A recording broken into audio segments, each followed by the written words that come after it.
Hello everybody, house life. I hope life आप मजे से एंजॉय कर रहे होंगे। वैसे भी लॉकडाउन चल रहा है, so life is getting complicated as well, but still I will say कि just enjoy the life, what is happening, this is a part of life, so must enjoy these things as well. And sorry कि I was not connected from you guys since a very long period of time, मैं connected नहीं था आपसे। A lot of things happen in life of people and same thing was happening with me as well, but the good thing is that the thing which happened with me is also very good news. Actually what happened, I am now I got an contract signed with Unacademy, so now I'm taking classes there. So rather I can say it is a very good news for us. And I will say कि अगर आप में से कोई Unacademy use करता है, if any one of you use Unacademy, then you can follow me there as well. अपन की मेरी जो है वहाँ पे रेगुलर क्लासेस होती है, डेली क्लासेस मैं लेता हूँ, so you can watch me there. And courses जो होती है फाउंडेशन और एनटीएससी बेसिकली इसके लिए भी सारी की सारी क्लासेस चलती हैं।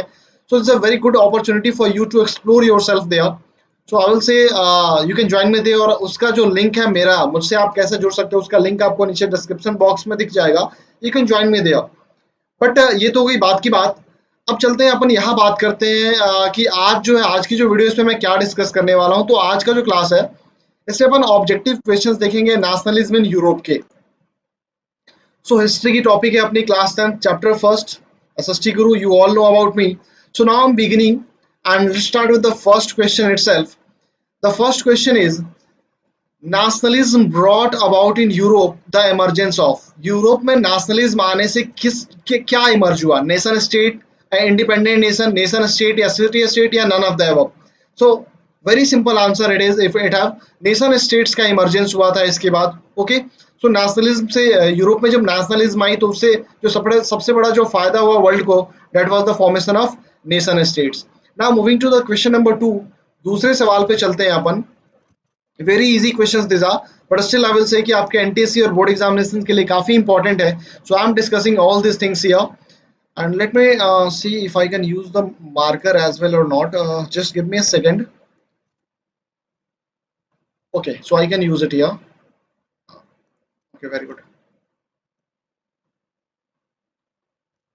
So let us keep it here. So the second question is, what kind of political and constitutional changes was brought about by the French Revolution?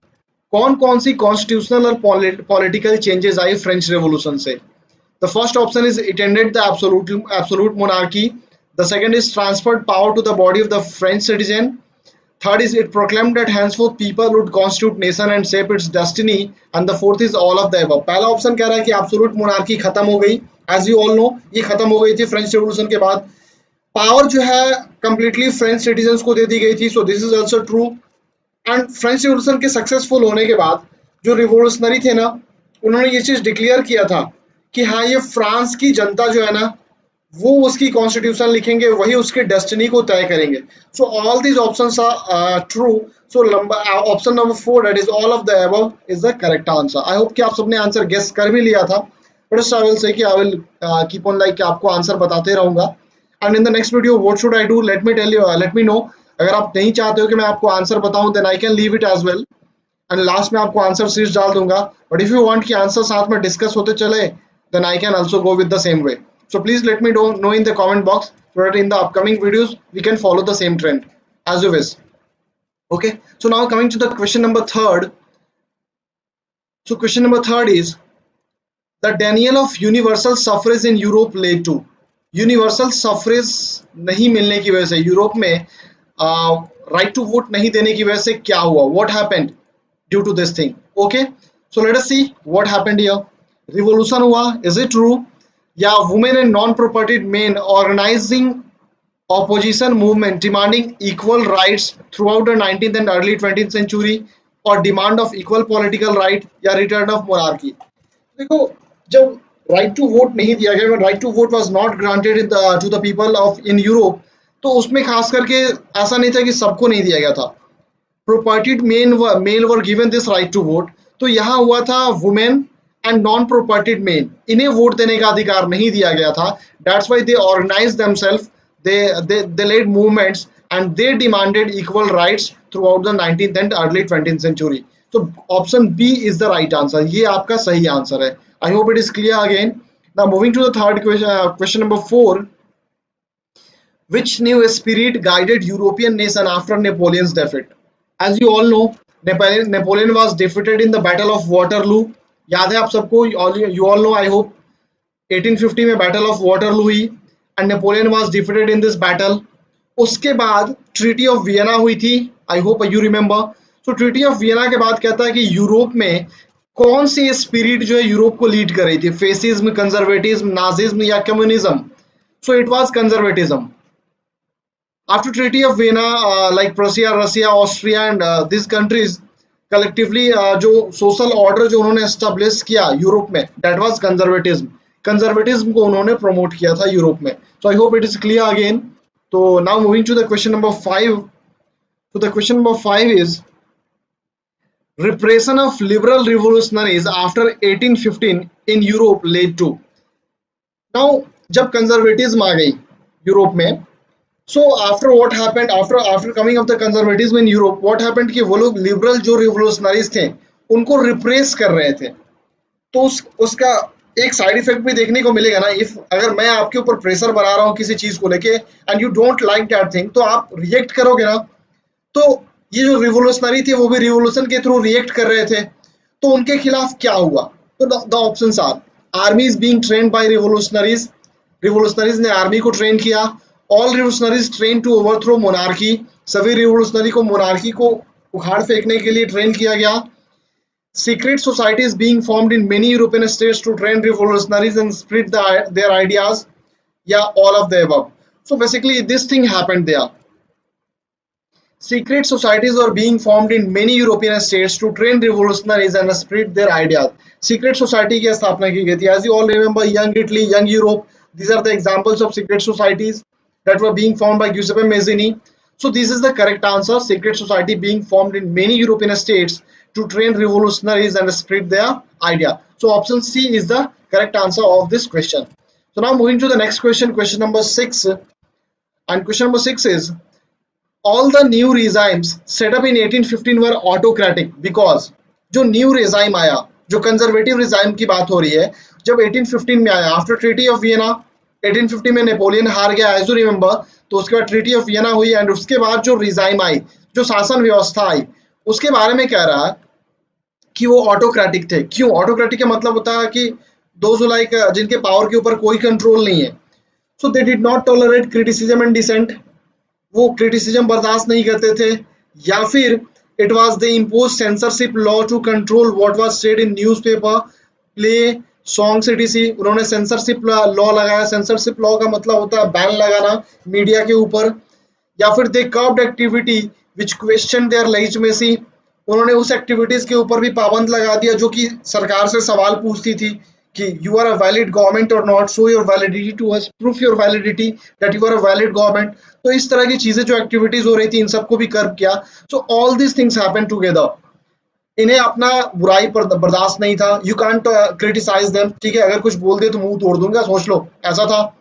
Censorship law लगाया इन्होंने, बैन किया प्रेस के ऊपर, क्योंकि प्रेस ही वो medium है जिसके through सारी की सारी चीजें अपन लोग लाइक बता सकते हैं, जनता तक पहुंचा सकते हैं. पीपल कैन भी, उन्हें जागरूक किया जा सकता है. तो इसलिए बैन कर दिया गया. और ऑफकोर्स जो क्वेश्चन पूछेगा उसको वो लोग उसकी एक्टिविटी को कर्ब कर रहे थे, सप्रेस कर रहे थे. So option D, all of the above is the correct answer in this case. Because this one thing you must notice कि क्वेश्चंस इस हिसाब से फ्रेम किए गए हैं कि आपका चैप्टर का रिवीजन भी हो जाए. So please be focused here. Please be focused and keep on taking the screenshots of the question as well, so that it can be helpful for you in the upcoming classes, or when you will be revising, it will be very very helpful for you. Now coming with the next question, question number 7 it will be, and question number 7 is the revolution of 1813 and 1848 were led by. 1830 और 1848 के जो revolution है उसे किसने lead किया? ठीक है, who were the people who were leading the revolution of 1830 and 1848? okay ना. so who were the people? let's see this. liberal nationalists belonging to the aristocratic class. ये सच है, जो लिबरल नेशनलिस्ट थे वो लीड कर रहे थे. Liberal nationalist belonging to the educated middle class elite consisting of professor, school teacher, club and members of the commercial middle class, या फिर the peasant, या all of the above. so if you see aristocratic class में भी liberal nationalist थे. जो कि चाहते थे कि हाँ सोसाइटी जो है लाइक कि उन्हें उन्हें सपोर्ट कर रहे थे रिवोल्यूशंस को, ठीक है। इवन एजुकेटेड मिडिल क्लास वो भी चाहते थे, पीजेंट्स भी चाहते थे। So in this case all of the option D is the correct answer. Okay, so now moving to the next question. Question number 8 it is. Question number 8 is Cavour's contribution to Italian unification was. Italy के unification में Cavour का क्या contribution था? Diplomatic alliance with the enemies of Austria, ये था, या फिर war with Austrian and Bourbons? No, this is wrong, first one is also wrong. Defeated Bourbon kings? No, this is also wrong. Diplomatic alliance with France in 1859 and strengthening Sardinia Piedmont, so this is the right answer. उन्होंने France के साथ diplomatic alliance establish किया और फिर Sardinia Piedmont को उन्होंने strong किया था। सो this is the right answer कि उन्होंने सार्डिनिया पिडमोंट को स्ट्रेंथ प्रोवाइड करने में हेल्प किया था। So option D is the correct answer. Okay, so I hope you guys are understanding the question and also watching the level of difficulty in these questions. So if you need to solve this kind of questions as well, you will have to focus on the content and you will have to focus on the chapter as well. And let me tell you guys, if someone is watching this video for the first he haven't studied this chapter, so you can go to the description box, वहाँ आपको link दिख जाएगा playlist का, जिसमें मैंने ये पूरा का पूरा चैप्टर यूट्यूब पे डील किया हुआ है free of cost. So you can watch all the lecture there and it will be very very helpful for you. So now moving to the next question, question number 9. Now the three leaders who helped unification of Italy were, वो कौन से तीन leader थे जिन्होंने Italy के unification में help किया? Giuseppe Mazzini, Victor Emmanuel two या Cavour? No, Giuseppe Mazzini, Cavour and Giuseppe Garibaldi. Victor Emmanuel, Bismarck, Cavour? No, ये भी नहीं। So one option that is clear here, Giuseppe Mazzini secret society, Count Camillo di Cavour the chief minister and Giuseppe Garibaldi, इन्होंने भी काफी help किया था with his volunteers, if you remember, and if you don't please go and watch the video, ठीक है। तो ग्यूसेपे Garibaldi ने अपने वॉलंटियर्स की मदद से सपोर्ट किया था कावूर का। So this is the correct answer, B is the correct answer of this question. Okay, so now moving to the next question, question number 10.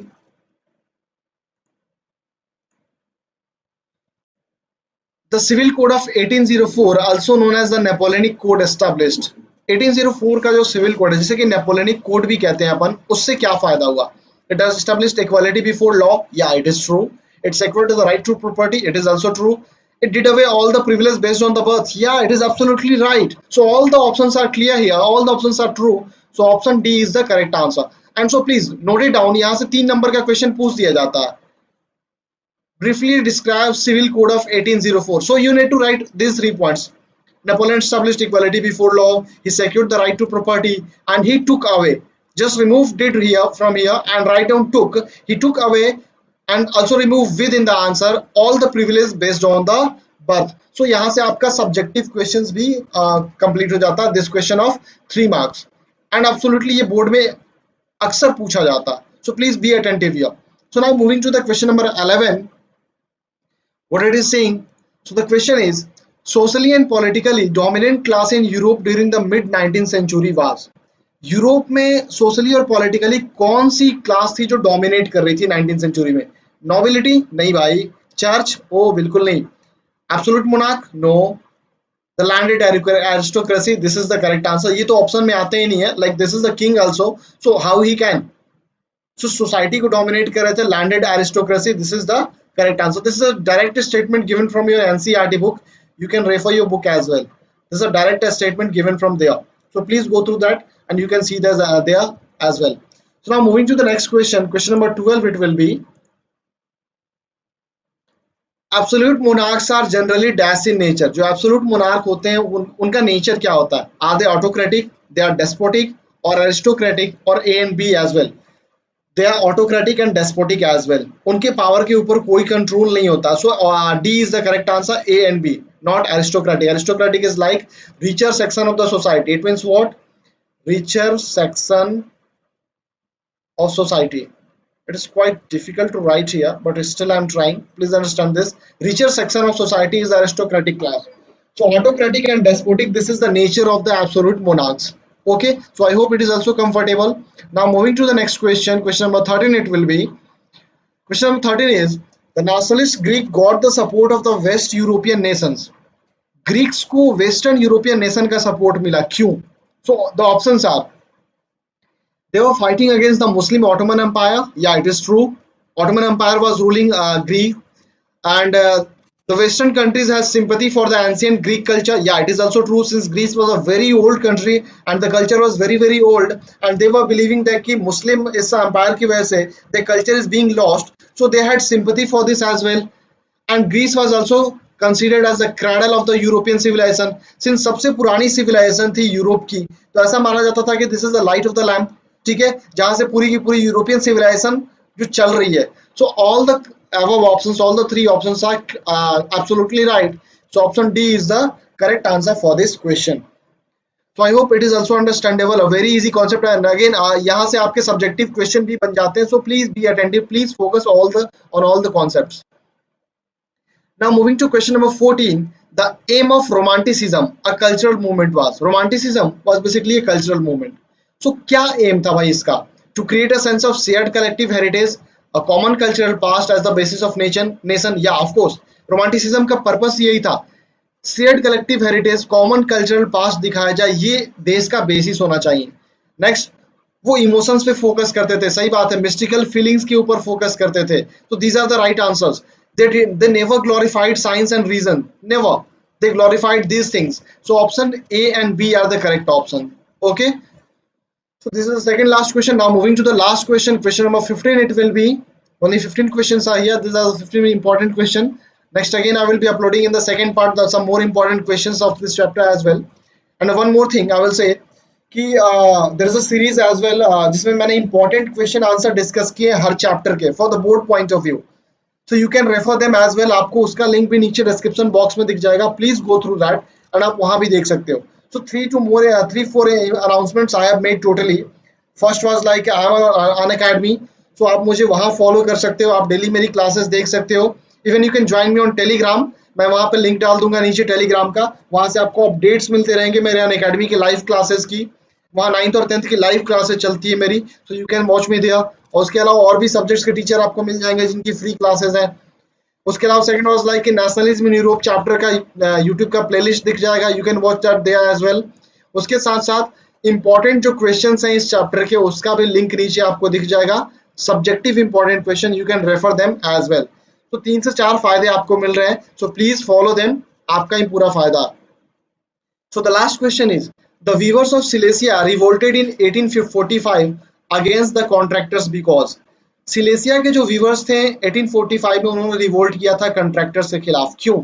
The contractor who give them order drastically reduce there payment. सही बात है, क्योंकि Silesia में maximum viewers थे, ठीक है, काम करने वालों की संख्या ज्यादा थी और ऑर्डर कम होता था, तो इस चीज के लिए उन्होंने पेमेंट घटा दिया था. The second thing is the contractor took advantage of their misery and desperate need of job. The same thing which I explained right now. उन्हें जॉब की जरूरत थी, इसका फायदा उठाया कॉन्ट्रैक्टर ने. सिंपल सा रूल है कि जब काम करने वाले ज्यादा होंगे और काम कम होगा तो सैलरी कम होगी. This is true. एंड वही अगर काम ज्यादा होगा और काम करने वालों की संख्या कम होगी तो salary will be high. So this is the rule. And the contractors had killed 11 weavers. नहीं, कॉन्ट्रैक्टर्स ने नहीं मारा था, आर्मी ने मारा था. So option A and B are the correct option. So these are all 15 important questions of this chapter. I hope you like the question. So if you like, please don't forget to share the video. It will be very helpful for me as well. I'll keep on uploading all the things. And one more announcement कि नीचे आपको मेरे blog का link भी दिख जाएगा. देखो चौथा फायदा, और नीचे आपको बहुत सारी इंफॉर्मेशन मिलते रहेंगे. लाइक आपको इंपॉर्टेंट क्वेश्चंस भी, ऑब्जेक्टिव वहां भी मिलते रहेंगे. So you can join me, you can follow me there as well. आप मुझे वहां भी सब्सक्राइब कर सकते हो. So thank you guys, thank you very much. Keep supporting SST Guru and don't forget to like, share and comment the video. Okay, तो मिलते हैं फिर अगले वीडियो में.